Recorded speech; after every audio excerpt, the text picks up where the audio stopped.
Jasodanandana Brajajanaranjana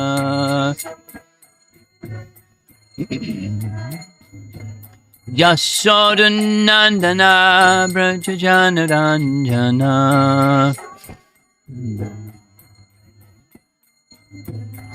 Jamuna Tiravana Chadi Jamuna Tiravana Chadi Jaya Radha Madhava Kunja Bihari Jaya Radha Madhava Kunja Bihari Jaya Radha Madhava Kunja Bihari Madhava Kunja Bihari Gopijana Vallabha Girivardhari Gopijana Vallabha Girivardhari Gopijana Vallabha Girivardhari Vallabha Girivardhari Jasodanandana Brajajanaranjana Jasodanandana Brajajanaranjana Yamuna Tiravana Chadi Yamuna Tiravana Chadi Jaya Radha Madhava Kunjabi Hadi Madhava Kunjabi Jaya Radha Madhava Kunjabi Hari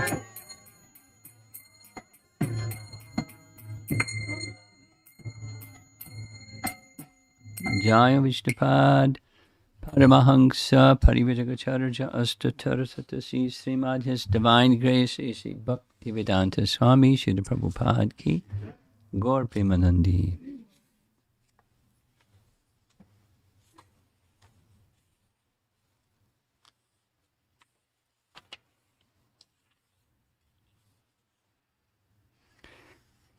Those of you that have a handheld device, a phone or whatever, 3:19:36. 3:19:36. Om Namo Bhagavate Vasudevaya. Om Namo Bhagavate Vasudevaya. Om Namo Bhagavate Vasudevaya.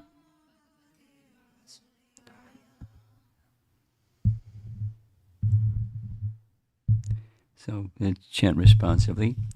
Tam Sukaradyam Rajubhir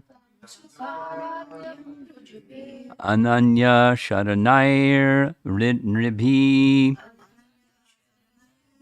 Kritagya Ko Naseveta Duraradyam Asadhubhi Tam Sukaradyam Rajubhir Ananya Sharanair Nribhi Kritagya Ko Naseveta Duraradyam Asadhubhi.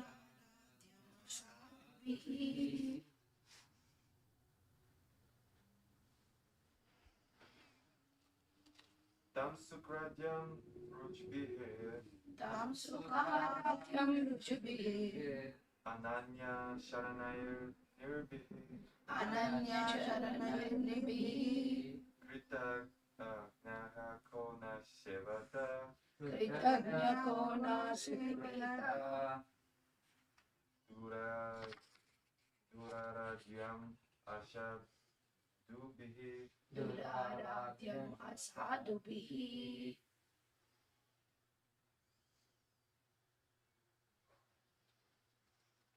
Tam Sukaradyam Rujubir Tam Sukaratyam Rujibir Ananya Sharanayanibihi Ananya Sharanayanibihi Kritagnya Kona Seveta Kritagnya Kona Sevita Duraratyam Asadubihi. Ladies, Tam Sukaratyam Rujubir Tam Sukaradyam Rujibir Ananya Sharanayanibihi Ananya Sharanayanibihi Kritagnya Kona Seveta Kritagnya Kona Seveta Duraratyam Asadubihi Duraradyam Asadubihi Tam Sukaradyam Rujibir Tam Sukaratyam Rujubir Ananya Sharanayanibihi Ananya Sharanayanibihi Kritagnya Kona Seveta Kritagnya Kona Seveta Duraradyam Asadubihi Duraratyam Asadubihi.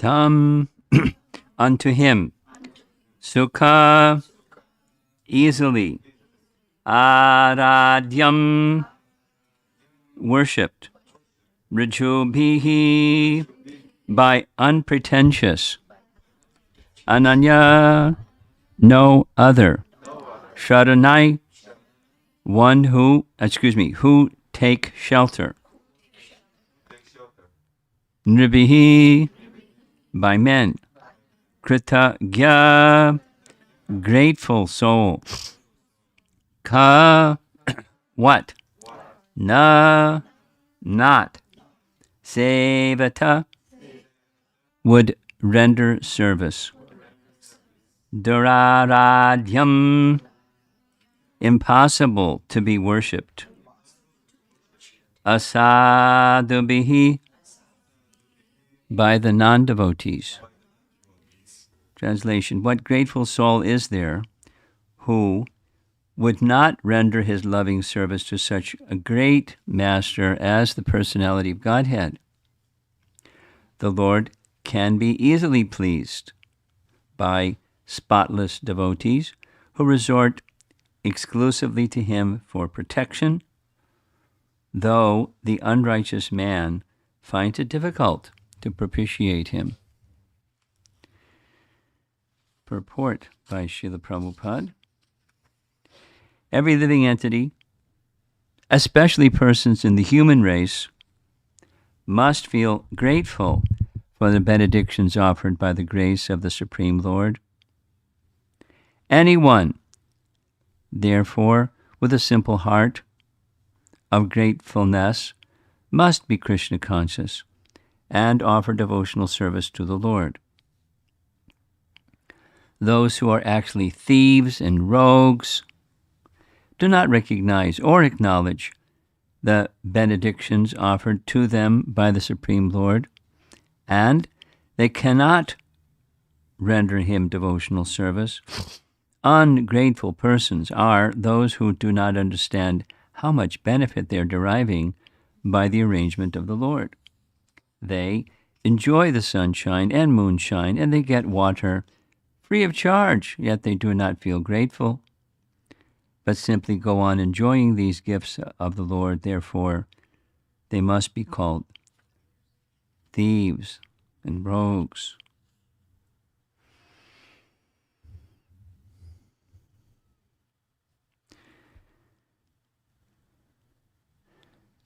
Okay, this verse, the context of this verse is the chapter is the killing of the demon Hiranyaksha. And the person narrating this whole canto mostly is Maitreya, and he's speaking to Vidura. So he finished the narration of Hiranyaksha being killed by the Lord Boar, and Lord Boar returned to his abode. And that ended Maitreya, his discussion, and everyone was happy. Then Sukadev Goswami is narrating what Maitreya said to Vidura, and then Sukadev Goswami is speaking this verse. And he speaks about the merciful nature, the powerful and merciful nature of the personality of Godhead.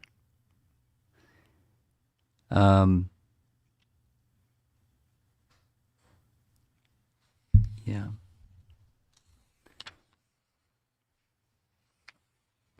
So it's exactly, it's Sutta Goswami.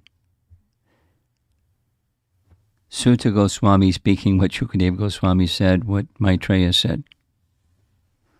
So Sutta Goswami. My dear Brahmana, Kshatta, or Vidura, the great devotee of the Lord, achieved transcendental bliss by hearing the narration of the pastime to the Supreme Personality of Godhead from the authoritative source of the sage, Kosharava, or Maitreya. And he, that's Vidura, was very pleased. What to speak of hearing the pastimes of the Lord, whose chest is marked with Srivatsa?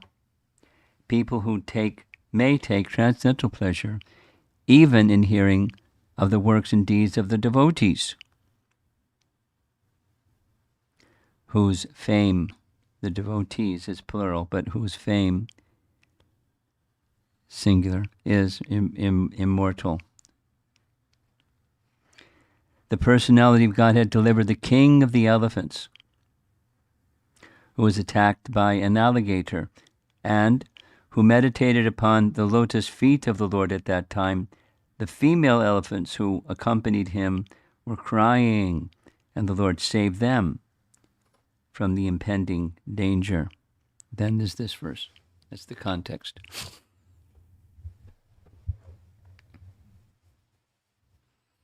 And the emphasis, of course, this is Bhagavad Purana, and so the emphasis is on Bhagavad Dharma, and Bhagavad Dharma means devotional service to Bhagavan, Bhagavad Dharma.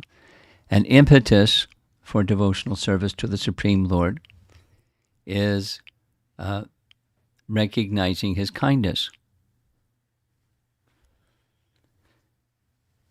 The Sanskrit word for kindness or favor or a gesture of something special is krita. Very simple word, krita. And the Sanskrit here is kritagya, one who knows the favor that they have received, and thus their heart is grateful.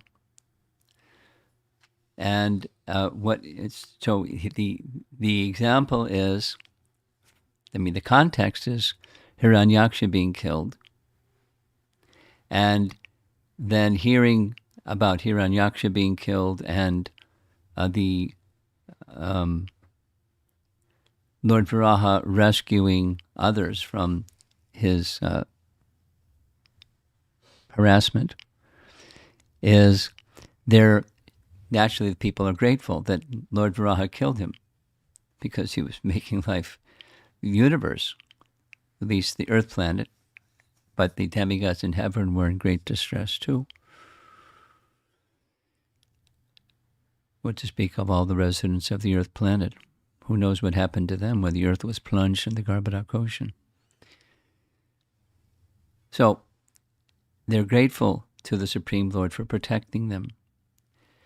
So one of in the process of surrender, there's 6 from our Gaudiya Vaishnava line. Emphasis goes to those 6 limbs of surrender, and the one is protected, Another is that one is maintained.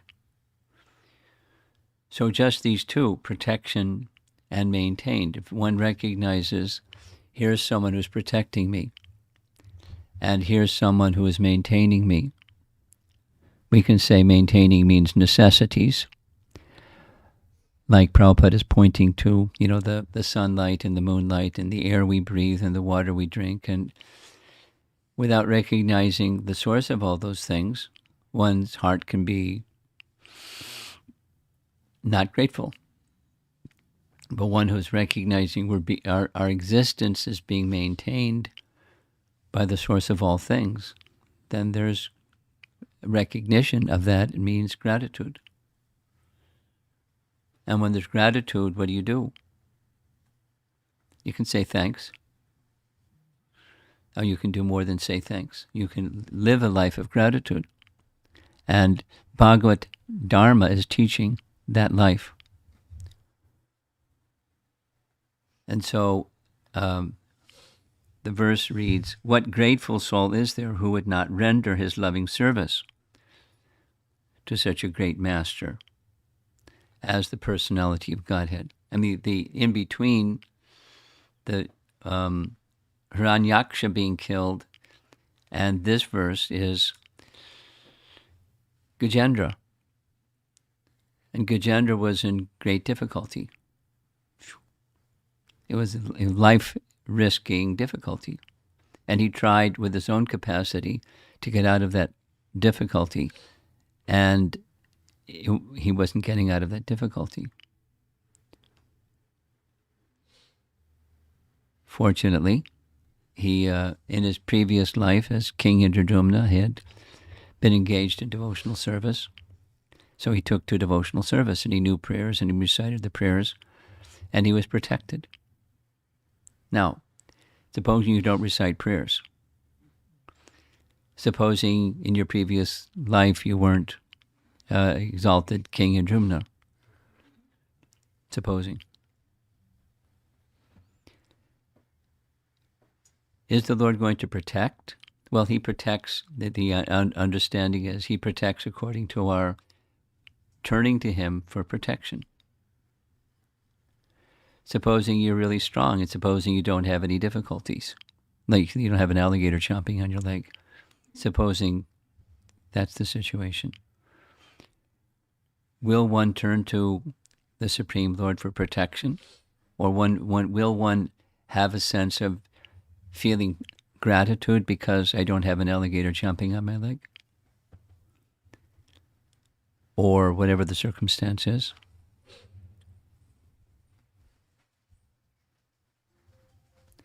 So difficulty can be an impetus to surrender.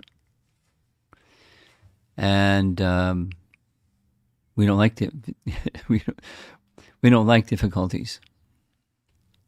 It's unpleasant. But when difficulties come, it's a great opportunity.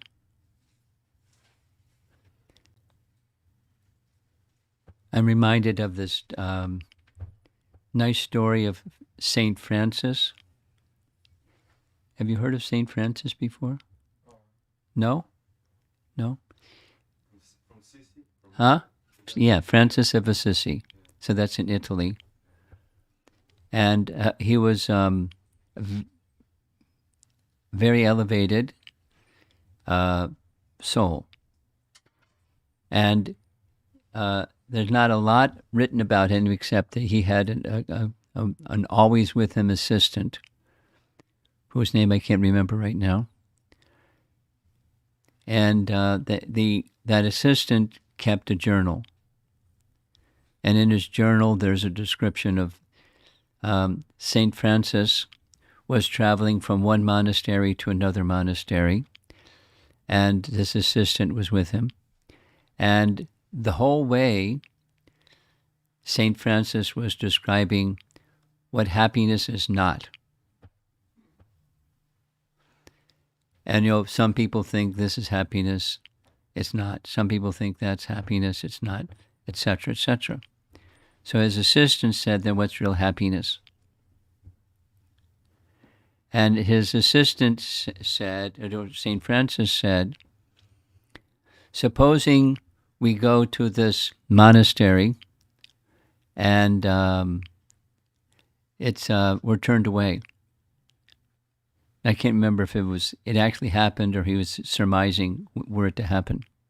Please don't turn your back to the altar. Thank you.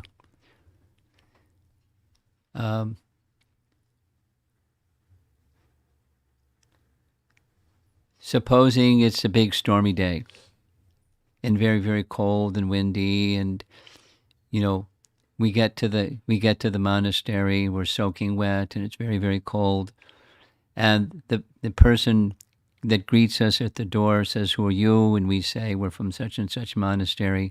We would just like shelter for the night." And the man says, "You're imposters, you can't come in," and slams the door. And so then we try to find a tree, but it's totally drenched even under the tree. We sleep under the tree, and it's using our blankets, and it's drenched blankets, and it's very cold. And so, but we wake up in the morning and go again to the door, and the same guy is there and says, "I know you people, you're cheaters, get out of here." Said, that's ecstasy. That's joy. And St. Francis didn't describe it. But, the between the lines message is, when you have a connection with God that's so secure that even in the most taxing and troubling of circumstances, that connection remains strong. That's joy. In contrast to other things that people think is joy. That was the word that was used, at least in the translation. I assume it was Italian. because a material existence, in contrast with spiritual existence, material existence is objects contacting the senses, and there's some feeling on the sense platform that's read by the mind as that's happiness. And then when there's the other kind, senses, context, sense objects, and it's not doesn't bring pleasure. The cold and the rain and the dark of night, and somebody insulting and then insulting again. But so that's not happiness. That's not joy. But his definition is, it's not the circumstance that's joy. It's when the orientation of the heart is such that one is appreciating the connection with the personality of Godhead. Similar to, different from, but similar to the circumstance with Bali Maharaj, when he surrendered everything, and then he was tied up and punished. And everyone was standing, there were a lot of people watching this. This little dwarf Brahmin is having him tied up like a criminal. And at the end, there's a long explanation from Canto 5, Canto 8, but Bali was a recipient of the favor of Vamana, or Lord Vishnu. So much so that although he's a dwarf Brahmin, the description goes, Lord Vishnu, started singing the glories of Bali. That I'm going to give him a kingdom, according to the Bhagavatam, that's 100 times more opulent than heaven. Because Vamana appeared at the behest of Aditi, who did a very difficult vrata in order to have her son be able to regain his kingdom. So Indra resumed control of heaven, and Bali was sent as the controller, presiding person in Sutala. So that sounds like a downgrade. But the Bhagavatam says it's hundreds of times more opulent. And not only more opulent, but Vamana, there are several things. Vamana, I'll become your doorkeeper. I won't let anybody come in. Not whether the denizens of heaven or supposing there's a competitor demon, they'll be destroyed. I will give you my Sudarshan Chakra. I will stand with my club and smash. You're protected for the rest of your life. And it was a long life, Bali Maharaj. And there's one verse in the Bhagavatam that says, this is in the 5th canto, that when Ravana came on his tour of conquest to the abode of Bali at Sutala, Vamana kicked him with his toe. He threatened him with his club and kicked him with his toe, and he went flying not, so many yojanas, but, thousands, 8,000 miles, 80,000 miles. 80,000 miles. That's like, we were discussing this the other day. What's the circumference of the earth? To travel around the earth. It's beyond the earth. There's the distance between planets in the upper planetary systems is something like 16,000 miles. I forget what the number is. 60,000, whatever it is. It's he's got a powerful toe, and he's giving protection to Bali. Now, he took everything away and humiliated him and everything, and the response of Bali was so pleasing. He wanted to show it. He knew, of course, but it was so pleasing. He didn't protest. Say, wait a minute, I was a nice devotee and I gave you everything, and now you're dealing with me like this. He didn't do any of that. He was just, accepting whatever the Lord was arranging for him. And so he was just showing the world, and in return, he, everything and everything and everything, although it looks like a downgrade. We don't think very highly of the lower planetary systems, the 7 lower, just by language. But he was free from material desire and free from enmity, and he had all opulence, better than heaven. He said the Lord became his protector and maintainer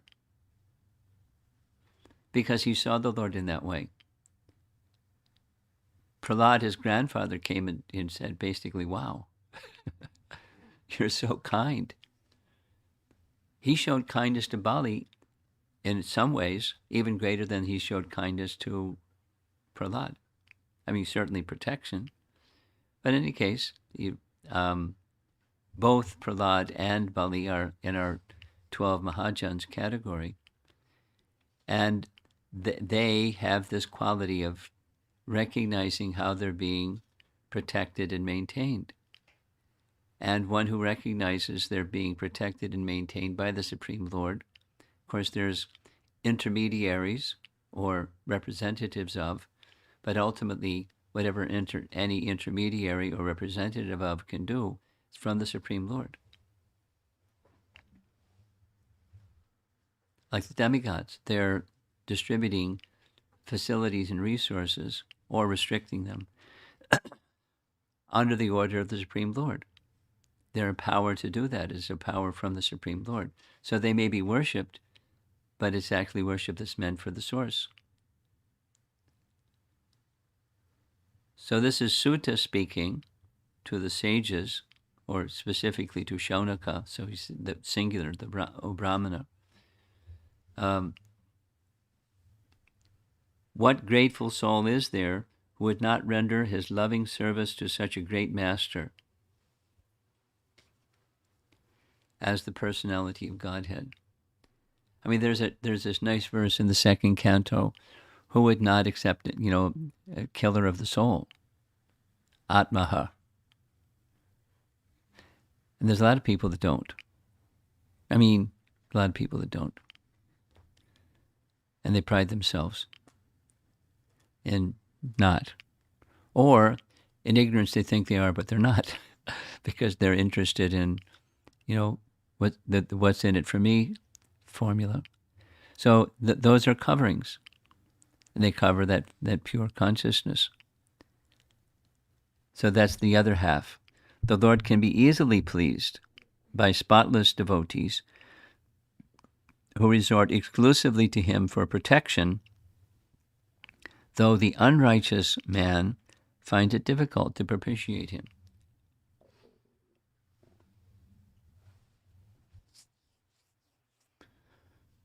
Duraradya. Aradya, worship. Duraradya, impossible to be worshipped.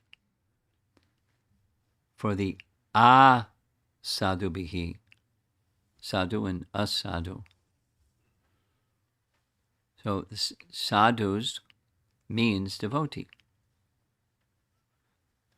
Sadhu means non-devotee. And those who are not devotees, they don't feel gratitude. So there's something that fills that vacuum, and that's pride.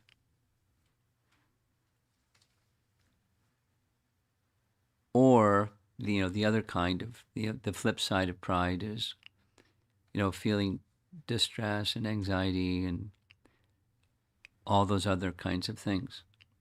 I'm a loser. Something. Nothing is working right. And it's all about me. So that it's a very sad place, the place of material consciousness. And the same place can be a place of spiritual consciousness, and it's all connected to the relationship. This is Bhagavad Dharma. It's all connected to the relationship with Bhagavan. And our we're maintained, and those things with which we're maintained, we offer back to the Supreme. It's very simple, very pleasant. Even when there's hardship, like this St. Francis story, even when there's hardship, it doesn't shatter or strain even one's relationship with the personality of Godhead. Hard times are seen as mercy for an elevated soul,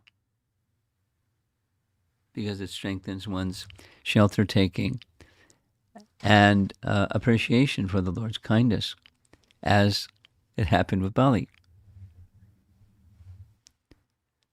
And as it happened with King Indradyumna. He got delivered, although he had become an elephant. It was a fast track back to Godhead, with the impetus of some danger, difficulty, life-threatening situation, and so forth.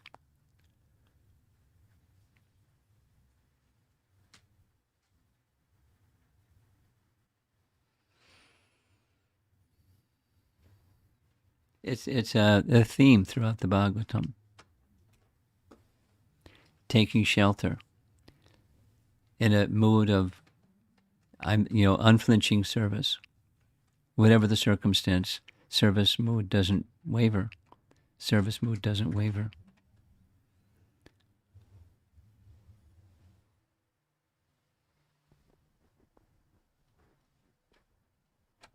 King Chitraketu,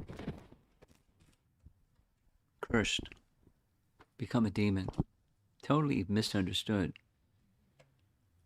He was complimenting in a very warm and friendly way. He was misunderstood, cursed to become a demon. So be it. And fast track back to Godhead. Because there he was in a heavenly planet, not a heavenly planet, an elevated planet, Vidyadhara Loka is in the upper region. So he didn't waver. His consciousness was protected. Bharat Maharaj, his consciousness was protected. He messed up. He got distracted from a very elevated position, but his consciousness was protected. And he then became an instrument to then deliver another. It's King Rahugana. Something about King Rahugana that made him a fit candidate for Bharat Maharaj's mercy. Just speaking about that pastime, that last time I was here, many times I was in St. Louis, that was the chapter we were reading from. Bharat Maharaj, or Jad Bharat's conversation with Rahugana. I remember those verses over and over again. So he was protected. And one who knows that the Supreme Lord has the power to protect and is willing to protect, let me just take shelter there. And what's the impetus to take shelter? Well, the impetus to take shelter arises from association of one who has taken shelter. Sadhu Sangha. And so that's the seed for a feeling of gratitude, and the feeling of gratitude is a seed for, at least in a sense of duty, taking shelter, because I want to be safe. I don't want to be whatever. In a risky situation, I want to be protected. And I am being protected, and I am being maintained. Even when some hardship comes, I'm being protected.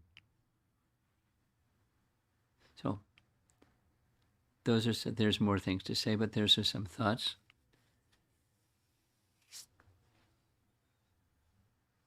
See if there's some discussion.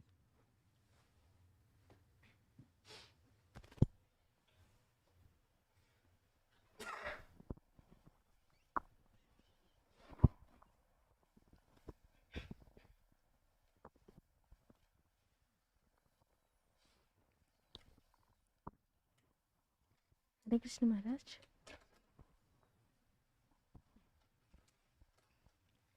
God will protect only after we surrender to Him, like Prahlad Maharaj. Can you speak a little louder, please? Hold the microphone closer and speak louder so I can hear you. It's on. It's on. It's on. Very much on. Hare Krishna Maharaj. God will protect us only after surrendering Him. Who? God. Will God protect us only if we surrender to Him? No. No. He will not only protect us if we surrender to Him. Full protection is when there's full surrender. And what protection looks like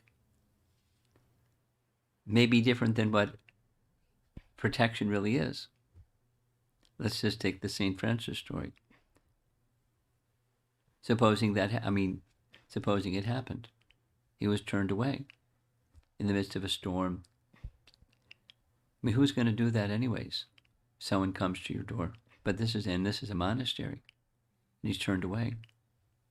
You're an imposter, get out of here. So, was he protected? If that had happened, or when it happened, is that lack of protection because he wasn't surrendered? So my point is, what protection looks like may be different than what really protection is. Protection has everything to do with our consciousness and the conscious relationship we have with the Supreme Lord, not the particulars of the circumstance. Here's two, for examples. This is referenced in Bhakti Sandarbha. Prahlad was protected. Shukadeva Goswami was killed. So is Shukadeva Goswami not protected? One might think like that. But his Krishna consciousness was fully protected. He was just given a fast track back to Godhead. So protection doesn't mean that circumstances are always going to be nice. The material yardstick says that's what protection looks like. You with me? Yes, Maharaj. So there's yayata mam prapadyante. So back to your initial question. According to how one has prapadyante, or surrender or regard for Krishna, that's what the protection is going to be. Supposing somebody's an atheist, are they protected? They're protected in a different way.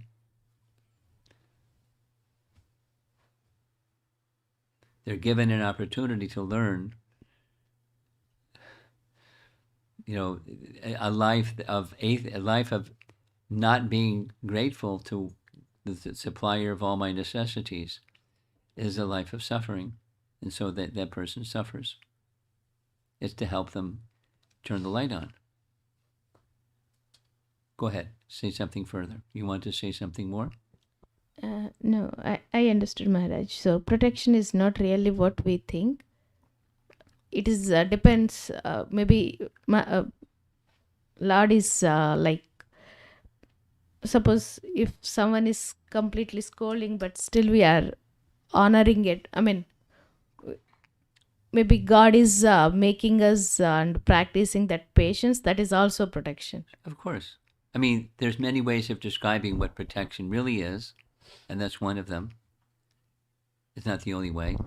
Yeah, understood. Whatever God does is the one way of protection you are saying. Yeah. Let us not circumscribe God and say, look at protection looked like this, okay?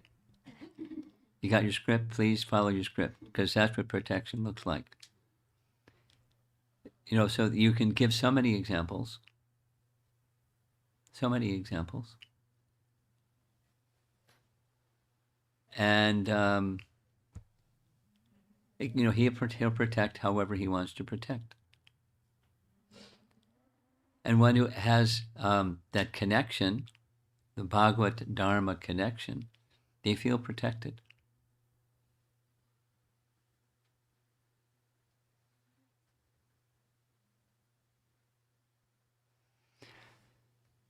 My thoughts are going to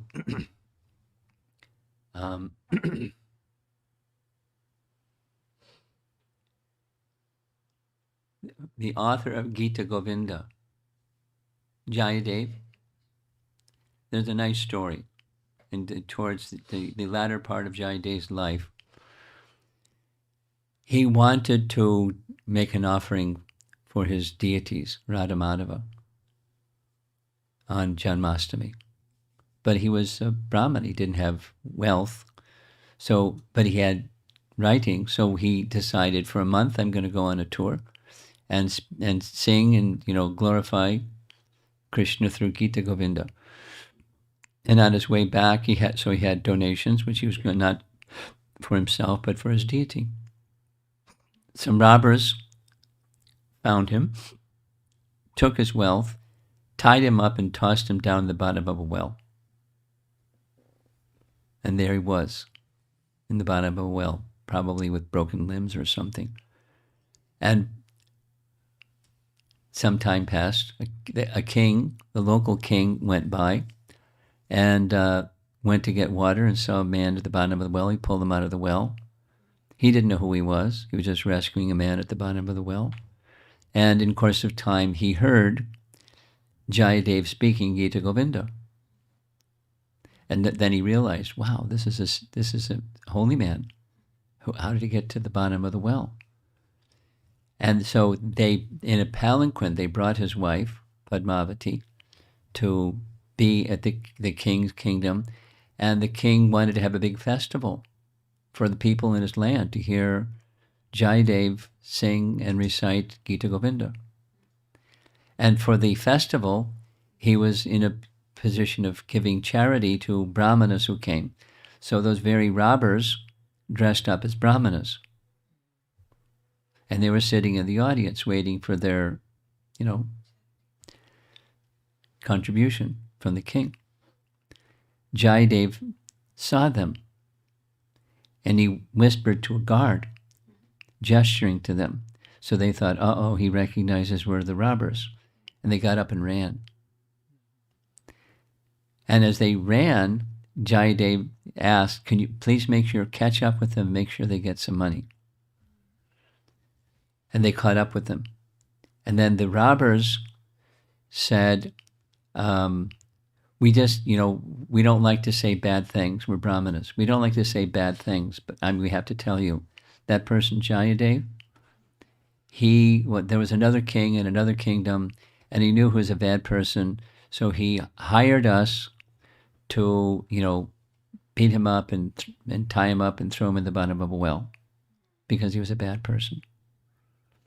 The earth opened up, and they were swallowed by the earth, and the earth closed.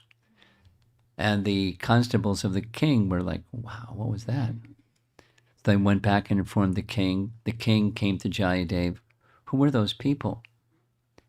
And Jayadev told the story of who they were. He said, well, why did you want to give them money if they did this to you? He said, because they were in need of money. And so I wanted them to have what their needs were. So that, the king was amazed at the compassion, but, he was protected, although he was not protected. He was tied up and thrown in the bottom of a well. That's not protection. And he's a pure devotee. So, but it was protection because there was a purpose. And he didn't complain about how the Lord went about giving his protection. Like Bali didn't complain about how the Lord was praising his quality of complete surrender. It wasn't like, so you get the idea. It's not our jurisdiction to identify what protection is going to look like, and that's not what protection is. So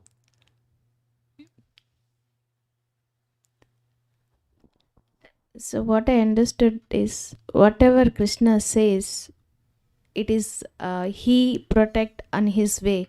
Maybe we may not think that is a protection. Yeah, that's correct. I wanted to understand what is not a protection at all. Is there any example where Krishna is not at all protected? What do you think? I don't know, because I'm not able to think now, because whatever he does is like the way of protection. Okay, so you've answered your question. So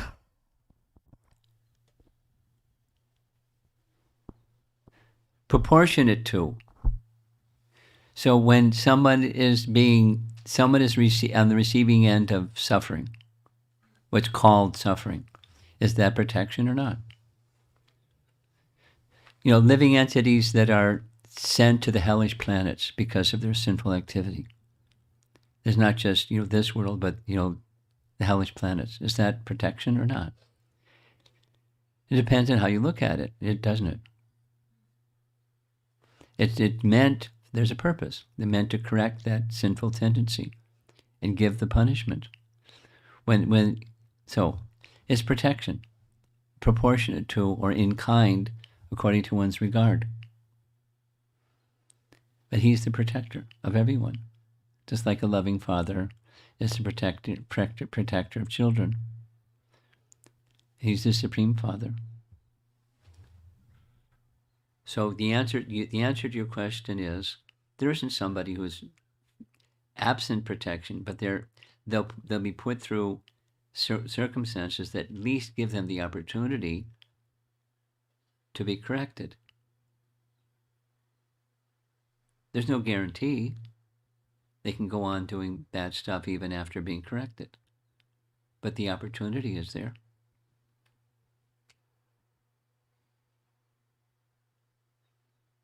And some people get it, some people don't.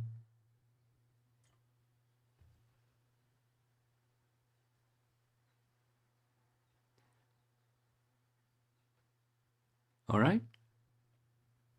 Kind of. Thank you. Hare Krishna, Guru Maharaj. It seems to me that it takes some purification for someone to become grateful a lot of times. Yes. And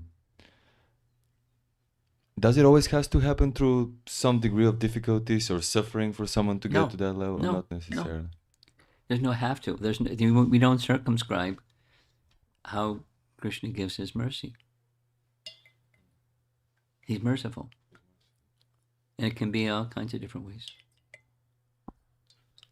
But I was thinking, because in Kali Yuga things are so degraded, most likely we're gonna have, most of us will probably have to go through that program, through the suffering kind of boot camp. Well, it's in reciprocation with our regard for him. Some people in Kali Yuga undergo less, some people undergo more. Mm-hmm. And some people that are very pious seem to, why do bad things happen to good people? Mm-hmm. So it's not so cut and dry, black and white. It's a relationship. Thank you. Okay.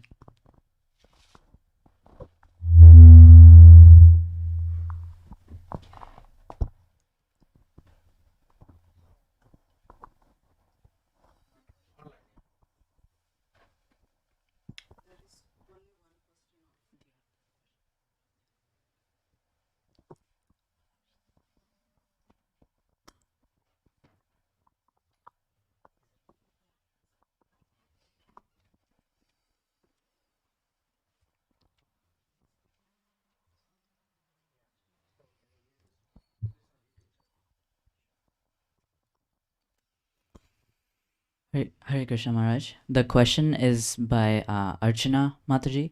She said, Hare Krishna Maharaj, along with connection, the Lord asks to take practical action. That's where the confusion or fear of making the wrong choice come. How should we understand that? How should we understand that the decision that we are making is right, although the outcome is turned out to be unfavorable? Well, that's a loaded question. What's unfavorable? What's an unfavorable outcome? One is, a common idea of what an unfavorable outcome is. I was expecting X and it was non-X. So that's an unfavorable outcome. But that's not the right standard.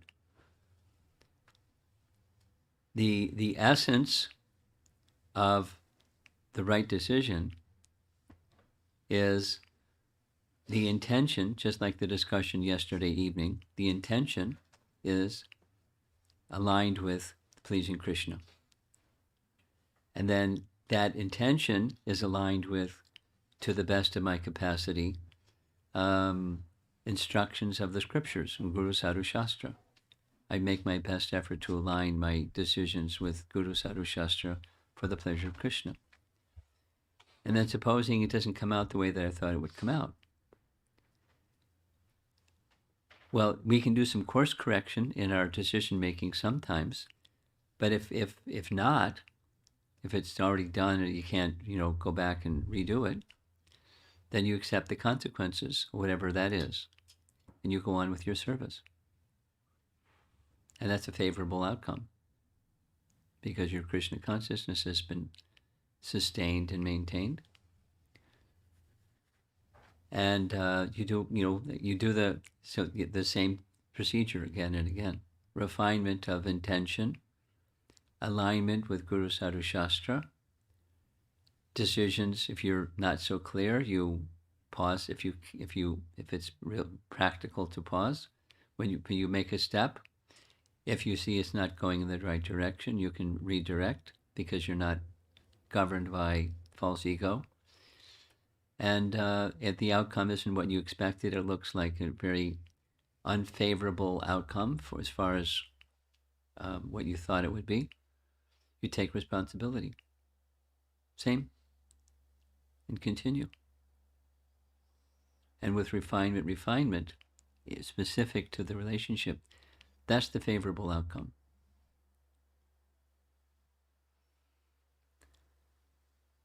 Okay, I think that's it. Srila Prabhupada ki jai.